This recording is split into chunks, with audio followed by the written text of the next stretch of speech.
행복한 가정은 그냥 주어지는 것이 아니라 행복한 가정은 만드는 것입니다. 우리 믿으시면 아멘 하십시다.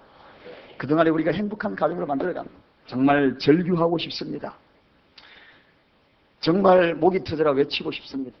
우리 소속된 모든 가정들이 정말 행복했으면 좋겠는데, 눈물겹도록 행복한 가정이 되었으면 좋겠는데, 오늘은 이 가정 지키기로 마지막 시간을 말씀을 드리려고 합니다. 베드로전서 3장 7절에 보니까 거기에 이런 말씀이 소개됩니다. 아내를 귀하게 여기지 못할 때에 기도가 막힌다. 아내를 귀하게 여기지 못하면 기도가 막힌다. 우리 남자분들이 기도가 하나님 앞에 막히는 이유가 있습니다. 아내를 천히 여기고 막대할 때, 그럴 때 기도가 막힙니다. 제 이야기가 아니고 성경의 이야기입니다.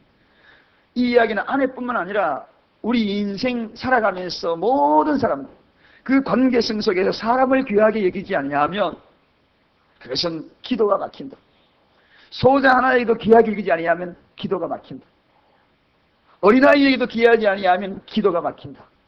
그래서 귀하게 여기는 그러한 가정, 서로 가족끼리 여보 당신 챙겨주고, 부모는 자식, 자식은 부모 다 위해주고, 그 집에는 기도가 뻥뻥 뚫리고 소통이 될 줄로 믿습니다. 지지기 먹고 싸우고 그냥 큰 소리, 고함 소리, 앙칼진 목소리 다 들리는 그 집안에 기도가 제대로 응답되겠습니까? 솔직히 다른 건 몰라도 가족끼리는 항상 진실해야 합니다. 가족끼리 속이는 것, 진실하지 못하면 안 돼요. 제가 강단에 서서 설교를 하지만 솔직히 제 아내와 제 아들들이 앉아 있으면 제일 그때는 조심합니다. 우리 아버지가 진짜 이야기 하나 거짓말 하나 딱 지켜요. 그래서 그 이야기가 자기 마음에 틀리는 이야기 했다 그러면 어떻게 했어요? 그러면은 이미 느낌이 반응이 다르게 올 거라는 이야기죠. 그래서 그때 굉장히 조심스러워요. 우리 교회에서는 이렇게 제가 가끔씩 부흥회도 안 나가고 하지만 미국에 있을 때는 가끔 이렇게 교회에서 그런 초청 받아가지고 말씀을 전할 때가 있거든. 그때는 제 혼자 가거든. 제 혼자 가면은 속 시원하게 큰 소리 막 치고. 제 아내하고 제 아들들이 있으면 굉장히 불안해요. 여러분, 마찬가지입니다. 누구에게 인정받는 것이 그만큼 소중하냐? 다른 것이 아니라 가족들에게 인정받는 것 그만큼 중요하다는 이야기입니다. 가족에게 인정 못 받으면서 다른 큰 일을 한다는 것만큼, 그것만큼 또 졸장부가 없거든요. 많은 사람이 그런 이야기를 해요. 밖에서 큰 일 한다고. 근데 집에 가보면은 전혀 그런 사람이 아니라, 그 사람이 아니면 그 사람이 졸장부입니다. 밖에서 큰 일을 못하더라도 가정을 행복하게 만드는 그 사람이 왔단 줄로 믿습니다. 최고인 줄로 믿습니다. 그래요, 여러분. 짧은 인생 살다가 가족끼리라도 서로 사랑하고 살아야지. 가족끼리도 서로 아끼고 살아야지. 하물며 가족끼리 사랑하지 못하면서 그곳에서 우리가 행복을 느낄 수 있겠습니까? 가정은 우리 인간 세상에 가장 소중한 곳입니다. 역설합니다. 로마가 멸망한 것을 많은 사람들에게 분석합니다. 정치적인 문제로 멸망한 거 아닙니다. 경제적인 문제로 멸망한 거 아닙니다. 사회적인 문제 멸망한 거 아닙니다. 로마가 멸망한 가장 큰 주요 요인은 가정이 망했기 때문에, 가정이 무너졌기 때문입니다. 그래서 로마의 철학자 세네카가 이야기하지 않습니까? 가정으로 돌아가라고, 가정으로 돌아가라고. 가정이 살아야지 이 나라가 산다고. 그렇게 철학자가 외쳤던 것입니다. 다른 것에서 그렇게 외친 것이 아닙니다. 어느 날 소크라테스 집안에 사람들이 찾아왔어요. 손님들이 몰려왔습니다. 이 집안에 유명한 학자가 있으니, 철학자가 있으니 이 집안은 어떻게 살까? 우리가 알고 있는 대로 소크라테스 아내가 악처잖아요. 크산티페라는 악처입니다. 이 악처가 손님들이 왔음에도 불구하고 여전히 남편 소크라테스에게 소리를 빡빡 지르면서 분을 냅니다. 그때 눈을 치kam치kam치kam치kam 하면서 손님 왔으니 나중에 제발 지금은 하지 마. 그러니까 그 소리가 더 신경을 자극해가지고 부엌에가지고 한 바가지 물을 떠가지고 얼굴에다 확 뿌렸다고 합니다. 그러니까 손님들이 역시 듣던 대로 악처는 악처구나 하면서 선생님 빨리 갈라쓰지요. 빨리 갈라쓰세요. 선생님을 위해서 갈라쓰세요. 그렇게 이야기하니까 소크라테스가 그때 가정을 향한 유명한 이야기를 합니다. 천둥이 친 후에는 비가 오고 비가 온 후에는 날이 개이겠지요. 그렇게 이게 소크라테스. 가정을 향한 그 마음.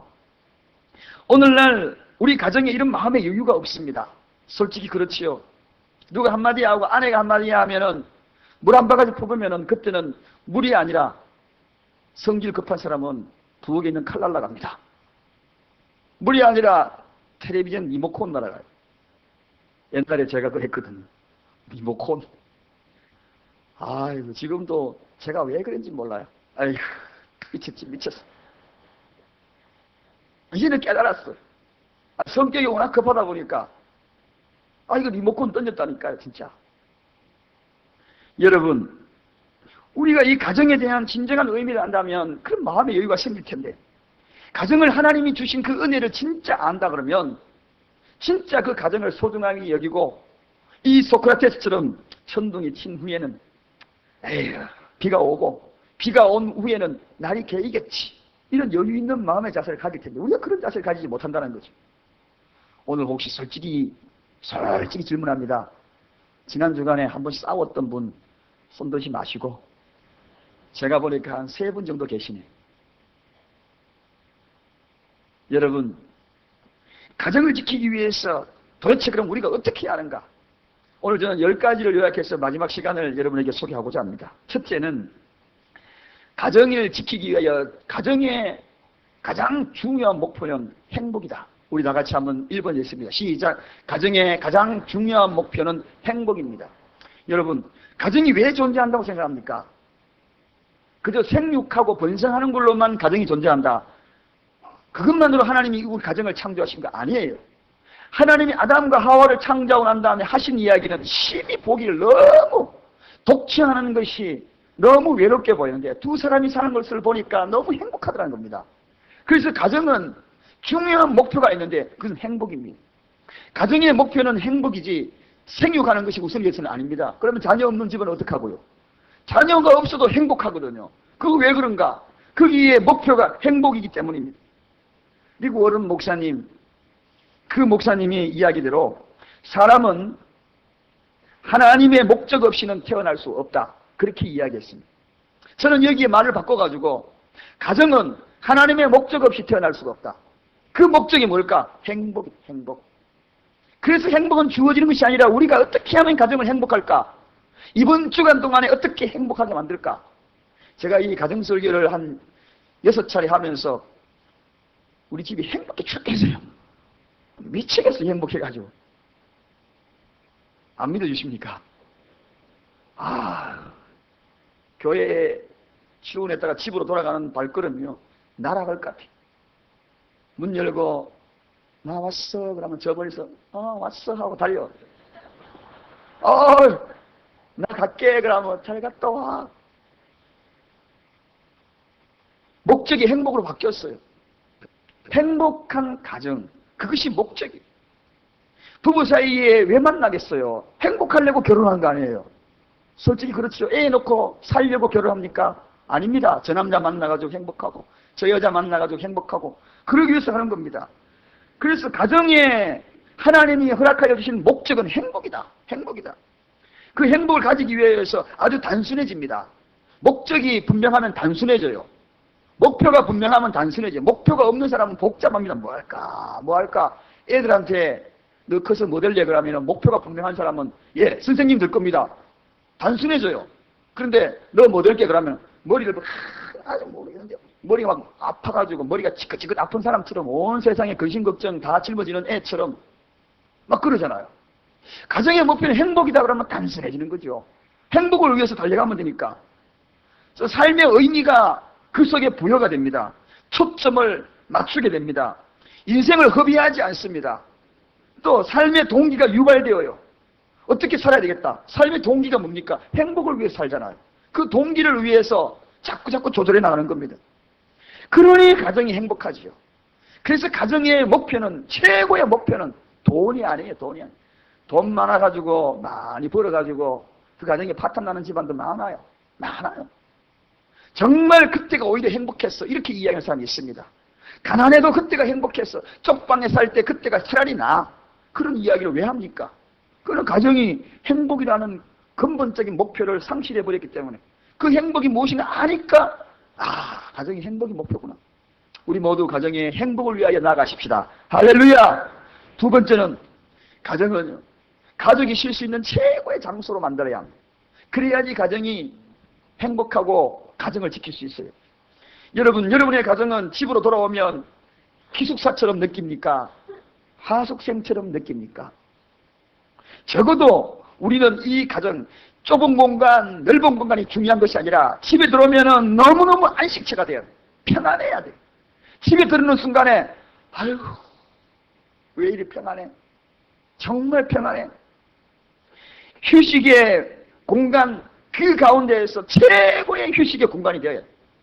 바캉스의 최고의 장소가 저 멀리 섬, 외딴 섬의 멋진 피지섬이 아니라 최고의 바캉스의 장소는 여러분의 가정이 되시기 바랍니다. 그래서 대부분의 사람들은 그러잖아요. 아이고 휴가도 뭐도 다 필요 없고 집이 제일 좋네. 그 사람은 가정이 좋은 줄 알고 있는 사람. 여러분, 육체의 휴식 공간, 세상 천지 이런 곳이 있을까? 그러면 남자들이 집으로 돌아오고 싶겠어요? 안 돌아오고 싶겠어요? 돌아오기 싫다는 남자 아무도 없을 겁니다. 집이 최고인데, 지상 천국인데. 그런데 집에 돌아오면 바가지 잔소리, 고함, 앙칼진 목소리부터 시작이 돼가지고 막 시작해. 아이고 머리 아파. 가정은 가족이 그 누구도 쉴 수 있는 최고의 공간으로 만들어라. 그러면은 가정을 잘 지키는, 그래야 멋진 행복한 가정이 되게 될 줄로 믿습니다. 세 번째, 우리 다 같이 읽습니다. 시작. 모든 다툼은 적당한 선에서 무송부로 끝내라. 여러분, 집안에서 부부싸움하면 내가 이긴다라고 말하는 남편이나 아내 있는 것만큼, 그 집만큼, 그게 자랑이라고 하는 만큼 어리석은 사람이 없습니다. 부부싸움이 이겨서 결과적으로 남는 게 무엇이겠어요? 만약에 부부싸움에서 남편이 이겼다고 생각하십시다. 진 아내는 얼마나 아파하겠습니까? 얼마나 괴로워하겠어요? 그리고 항복을 끝까지 남편을 그냥 기대 볶아가지고 항복을 받아냈다고 하십시다. 그게 행복합니까, 여러분? 그 다음에 마음속에 괴로움이 더 있는 겁니다. 아내를 몰아붙여가지고 눈물 나게 했다 하십시다.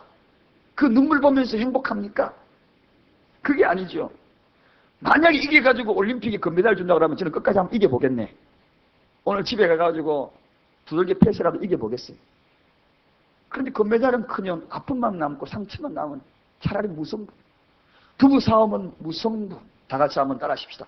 부부싸움은 여기서 무승부 할 때 포인트가 중요합니다. 무승부. 이게 무승부라는 이야기.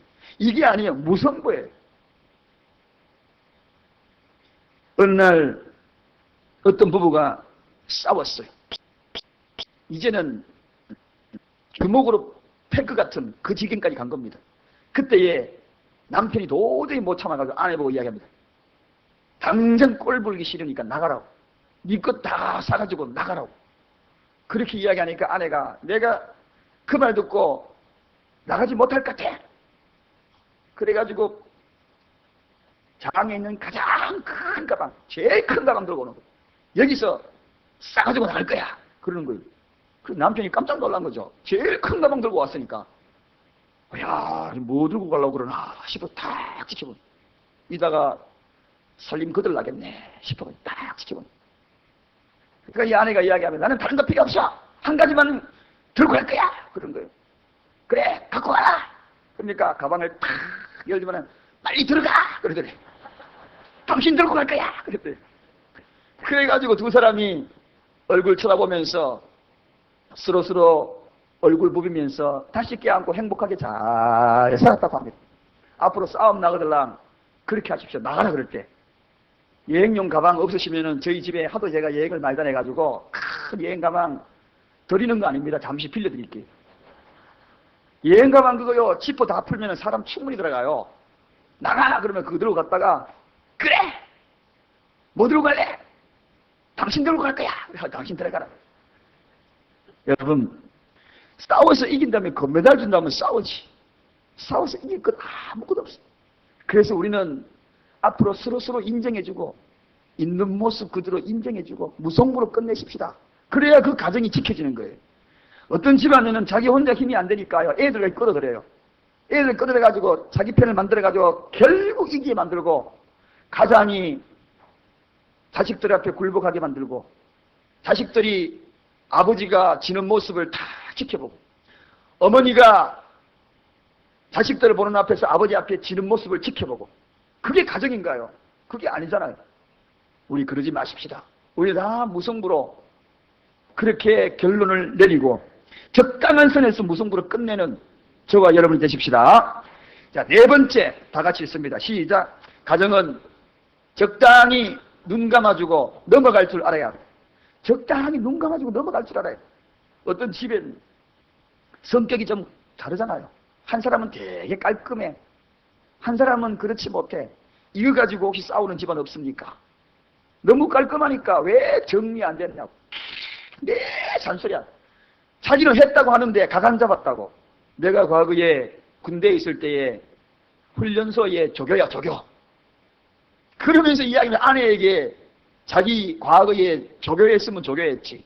왜 가간 잡았냐고 이야기하고. 그럼 적당하게 넘어가주면 편한데. 그리고 어떤 집안에는 요즘은 핸드폰으로 카드 쓴 거 다 날아오잖아요. 연결해놔가지고. 몇천 원 커피 한 잔 먹었는 거 누구하고 먹었냐, 이 돈 누구하고 먹었냐, 어디 가서 먹었냐. 이거 왜 그렇게 따지는지 몰라. 웃는 사람들 보니까 몇 사람 그런 사람 있네. 돈 많은 어디 가가지고 커피 한 잔 먹었기에 손이. 그거 가지고 누구하고 먹었냐, 만원 어디에 썼냐, 카드 보니까 날라왔더라. 그러지 마십시다.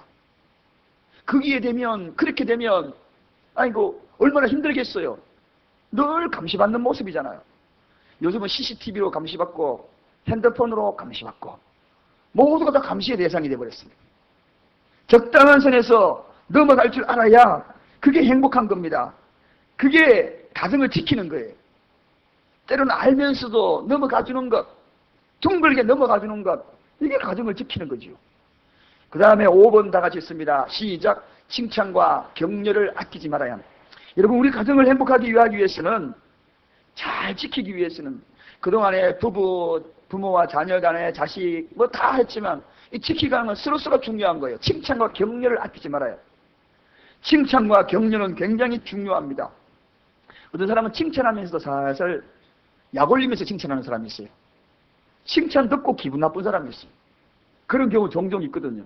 아이고 잘했어. 아이고, 이렇게 하면서 비꼬면서 칭찬하는 사람이 있어. 그러면 그게 더 기분 나쁜 거예요. 누가 하는지 아십니까? 제가 가끔 그러거든요.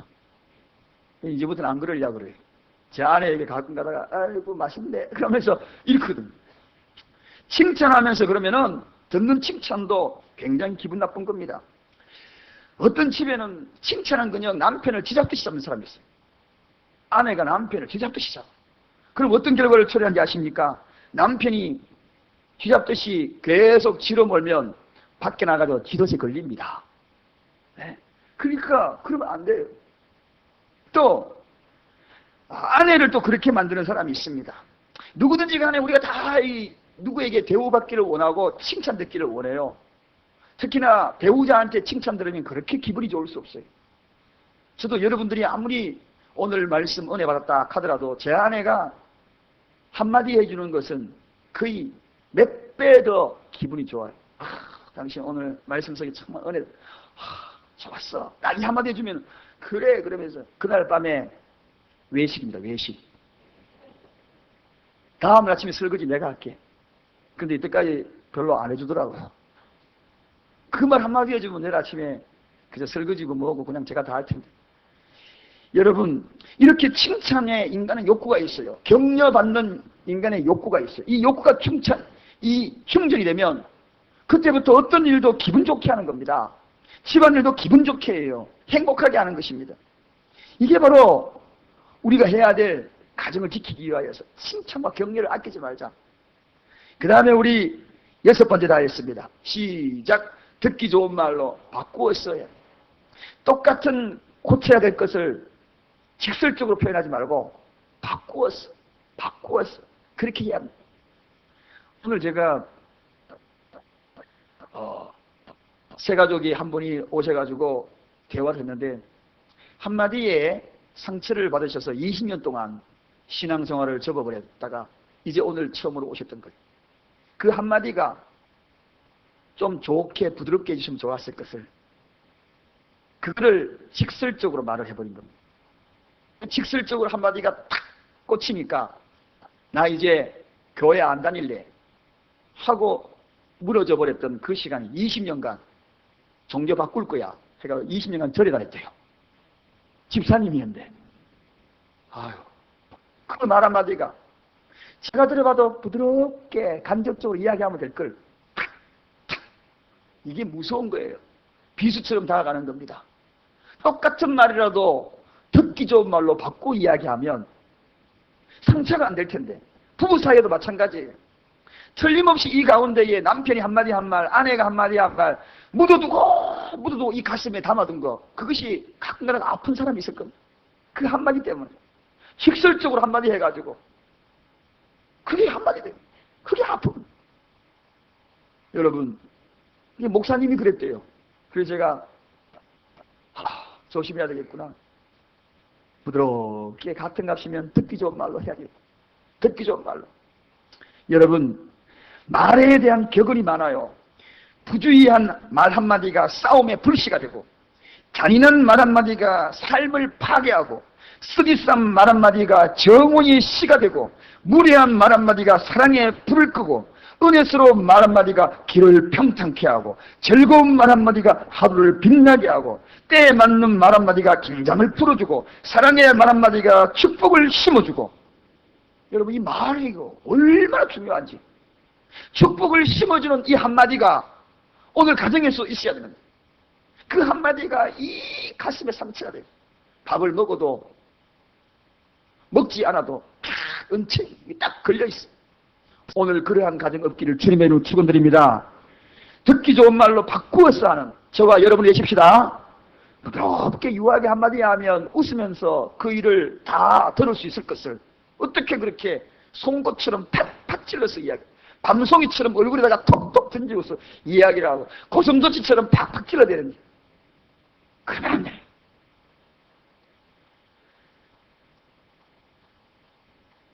일곱 번째 다 같이 읽습니다. 시작. 모든 일을 오직 긍정으로 생각해야 가정이 행복합니다. 무슨 일 닥치면은요 큰일 났다. 우리 가정 다 죽게 되었다. 이러다 우리 가정 망한다. 가장이 한마디 하고 아내가 한마디 하고 남편이 한마디 하면요 전체 분위기가 싸한 거 진짜 망해지는 겁니다. 긍정적인 말로 해야 돼요. 큰일을 닥쳐도 그래도 살 길은 있을 거야. 그래도 해결의 방법이 있을 거야. 그 문제 해결할 수 있을 거야. 그렇게 이야기해야 되는데 아이고 우리 집안 다 망했다. 아이고 우리 집안 망했다. 이제 우리 집안 끝났다. 끝났어. 진짜 그 집은 끝나는 겁니다. 그렇게 해서 어떻게 행복을 지킬 수 있겠어요? 긍정적인 말로 순간적으로 바꿔야 합니다. 여러분 문제가 생기면 그 문제를 긍정적으로 해석하는 것도 중요하고 그리고 그것을 긍정적으로 말하는 것도 중요하고 또한 그것을 긍정적으로 행동하는 것도 중요해요. 행동하는 게 왜 중요하냐? 말은 그렇게 해놓고 입을 꼭 뒤집어 쓰고 끙끙 알아보십시오. 어떻게 되겠어요? 그렇게 되면 그 집안은 누군가가 한 사람이 우울해지는 겁니다. 아내가 우울해지면 우울증이 되는 거예요. 남편이 우울해지면 우울증이 되는 거예요. 자식이 우울증 걸리면 우울이 되는 거예요. 긍정적으로 이야기하면 그런 질병에서도 그 집안에서 자리 잡을 못할 텐데. 사랑하는 여러분, 마음을 밝게 하고 어차피 그 문제에 부딪힐 때마다 긍정적으로 해석하는 가정들이 되시기를 주님의 이름으로 축원드립니다. 그 다음에 8번째입니다. 우리 다 같이 한번 읽어보겠습니다. 시작. 분을 품어도 하루를 넘어서는 안 된다. 여러분, 분을 품어가지고 며칠 가는 사람이지. 하루 이틀 사흘 말 안 하고 지낸다. 근데 성경에는 분명히 이야기합니다. 에베소서 4장 26절 27절에 분을 내어도 죄를 짓지 말며 해가 지도록 분을 품지 말고 마귀로 틈을 타지 못하게 하라. 분 품는 것이 하루 넘어가면 분명히 거기에 마귀가 개입한다는 것입니다. 하루 딱 지나죠. 어제까지 마음이 열릴 듯 했는데 그 다음 가면 탁 닫아버려. 그때부터 영원히 닫아버려. 그런 집안이 있습니다, 여러분. 내 자식과의 관계도 그때부터 원수지간 되는 부모 자식이 있어요. 하루 만에 끝냈으면 괜찮은 거예요. 이틀, 사흘 가다가 탁! 부부관계다가 탁! 이런 관계가 형성이 된다는 것입니다. 그래서 분을 품더라도 오늘 하루에 저녁에 잘 자리에 어떻게 하든지 간에 내가 잘못한 것이 없어도 해결하고 그 분을 해결하고 끝내고 주무시기를 부탁을 드립니다. 이게 가정을 행복하게 만드는 거예요. 그런 사람 혹시 이 자리에 있습니까? 나는 그리는 못해, 목사님. 그리는 못해.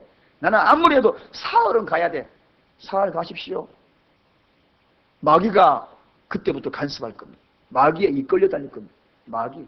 그렇게 되지 않고 싶거들랑 저녁쯤 돼가지고 저 문디 같은 남편이 오케이, 알았다. 엉덩이 한번 두들겨 주셔요. 그리고 난 다음에 그냥 가셔요. 차라리 그게 낫습니다. 여러분, 어차피 우리가 살아가면서 반드시 끝까지 그렇게 가지 않을 바에야 그날 그 분을 하루에 다 저녁 잠자기 전에 풀고 가시기를 부탁을 드립니다. 아멘. 한 사람 정도 아멘 안 하고, 오늘 지금 분명히 부부싸움하고 이 자리에 앉아서 끝까지 안 풀겠다는 분 계신 아멘. 이제 드디어 아멘 하셨어요. 저분 틀림없이 집에 가셔가지고 오늘 화해할 것 같아요. 자, 9번째 우리 다 같이 있습니다. 시작. 용서하고 용납해야 합니다. 여러분, 에베소서 4장 32절에 이렇게 소개합니다. 서로 인자하게 하며 불쌍히 여기며 서로 용서하기를 하나님이 그리스도 안에서 너희를 용서하신 같이 하라. 그렇게. 인간은 다 불완전한 존재입니다. 그래서 불완전한 존재이기 때문에 서로를 용서하고 용납할 수밖에 없는 그러한 존재라는 것. 우리가 어디에서 이런 용납을, 어디에서 용서의 힘을 받을 수 있겠습니까? 오늘 성경은 이야기하잖아요. 하나님이 너희에게 용서한 것 같이 너희도 용서하고 용납해 주라. 그 이야기. 하나님이 너희에게 용서해 준 것처럼. 다른 것으로는 하나님은 죽어도 못합니다.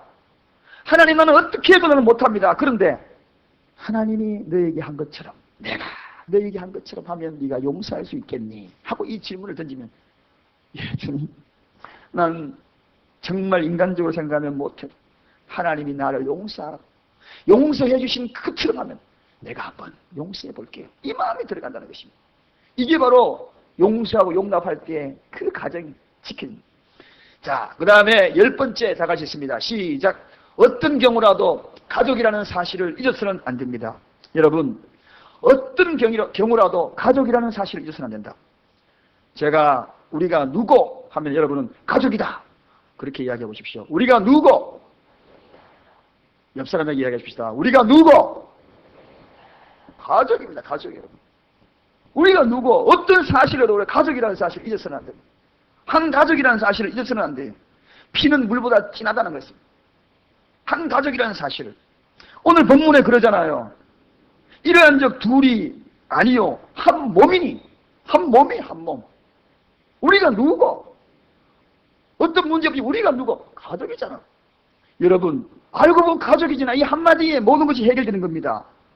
살다 보면 가족들끼리 왜 갈등이 안 생기겠습니까? 정말 어려움도 생기고 갈등도 생깁니다. 그런데 결과적으로 우리가 누구? 가족이라, 가족. 어차피 돌아와야 할 것은 가정이요. 어차피 함께 살아야 될 것은 가족. 그래서 이 가족은 친구로서 대변해 줄 수 있는 것이 아니거든.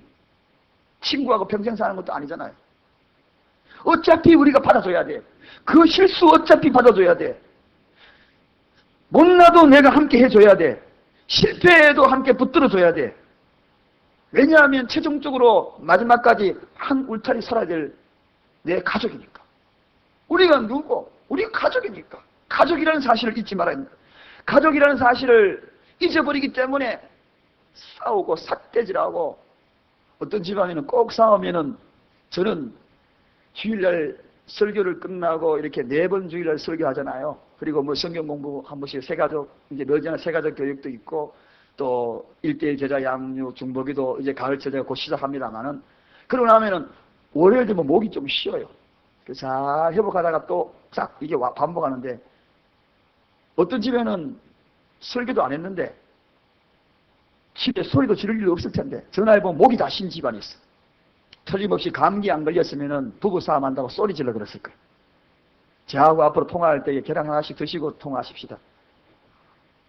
여러분, 누가 실수를 합니까? 내 가족이 실수했을 때 어차피 내가 받아줘야 돼. 가정은 우리가 못나도 받아줘야 될 것이 가정이에요. 함께 해야 할 것이 가정입니다. 최종적으로 내가 돌아갈 곳이 어디입니까? 오늘 우리가 최종적으로 집에 가야지 어디 갈 겁니까? 집으로 가잖아요.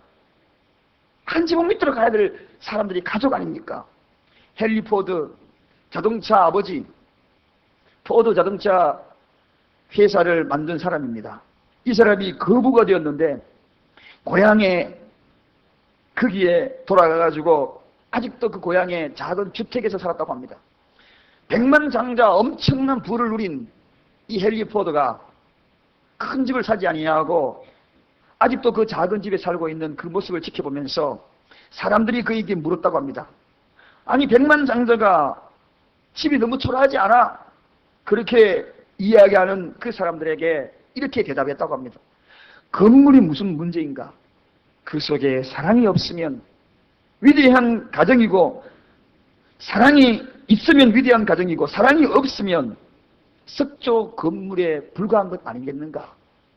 우리는 이 속에 사랑을 만들고 있어. 그렇게 이야기했다는 것입니다.